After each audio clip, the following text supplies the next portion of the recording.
Баварскиот BMW се потруди да привлече внимание на себе со еден интересен концепт. Станува збор за враќање во играта на бројката 6. Како што постарите познавачи на автомобилите знаат, BMW во средината на 70-тите и почетокот на 80-тите години на минатиот век имаше купе изведба со бројот 6. Тој се враќа во игра токму со оваа елегантна студија.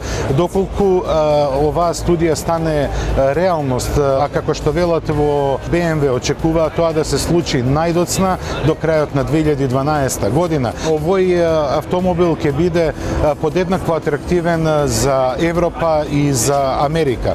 BMW предвидува вградување и на дизел мотори, но првично би бил представен со 3-литарскиот битурбо мотор од 307 коњски сили.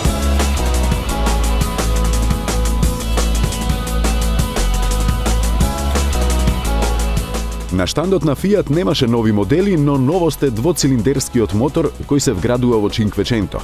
Ексклузивно за гледачите на Автомагазин, конструкцијата на новиот агрегат ја објаснува програм менаџерот за Twin Air моторите, Giovanni Mastrangelo.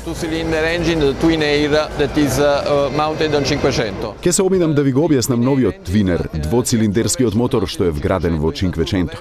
Тој има турбина, произведува 85 коњски сили и 145 нјутен-метри вртежен момент. Тој е дел од семејството мотори кој содржи верзија без турбополнач со 65 коњи, перформансна изведба со турбоверзија со 105 коњи и турбоверзија од 85 коњи прилагодена за работа на плин. Архитектурата на овој мотор е плод на темелен развој. Тој се темели на максималната искористливост на зафатнината, која е од големо значење за искористливоста на термодинамиката, а базиран е врз системот Multi-Air. Тоа ни овозможи да ја постигнеме актуелната големина од 2 цилиндра и зафатнина од 875 кубни сантиметри. Една од основите е Multi-Air системот, кој овозможува комплетна контрола на вцицувачкиот вентил од аспект на неговото отворање и време траењето на отворањето. Друго важно остварување е турбината која е многу важна за максимизирање на учинокот на концептот на мотор со мала зафатнина. Спрегата на турбополначот со малата зафатнина на моторот, Multi-Air системот и архитектурата од 2 цилиндра резултира само со 95 грама емисија на CO2 на километар во европскиот циклус на возење за мануелен менувач и 92 грама со автоматизиран менувач кај Cinquecento. Би истакнал дека од голема важност е балансирачката оска, која ги анулира вибрациите на моторот. Потоа алуминиумската глава и синџирот, чија работа е тивка и се споредува со бучавоста која ја произведуваат 4-цилиндерските мотори.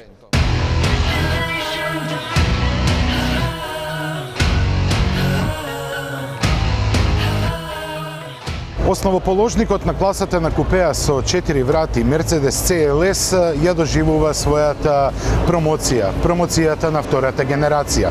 Пред околу 8 години кога се појави на пазарот, CLS беше осамен во својата класа, но сега има многу конкуренти како што се Porsche Panamera, Maserati Quattroporte и така натаму. За да ја засили својата позиција и да се одбрани од најновиот удар од Audi A7, Mercedes се потруди во свој стил да ја прикаже ова луксузна изведба на своето купе со 4 врати.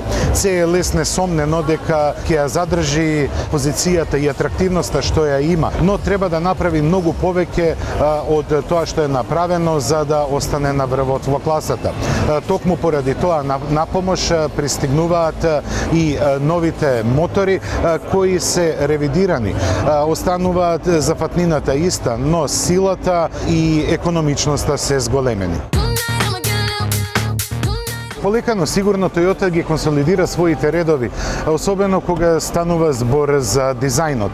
Овој дизајн маркантен би го нарекол започна со представувањето на најмалиот член на семејството Toyota IQ. Новијато Verso е многу попријателски настроено што се однесува и до екологијата. Просечно емитува 113 грама CO2 по километар и во услови на автопат троши само 4,3 литри. Ова извонредно остварување помогнато со Toyota Optima Drive, систем кој е задолжен за економичноста на моторите. Ние продолжуваме да се дружиме со Toyota, но овој пат во домашните скопски услови. Обиколницата не е одамна е пуштена во употреба, но колку е таа функционална и колку лесно може да се дојде до неа, ќе видиме во Urban Drive.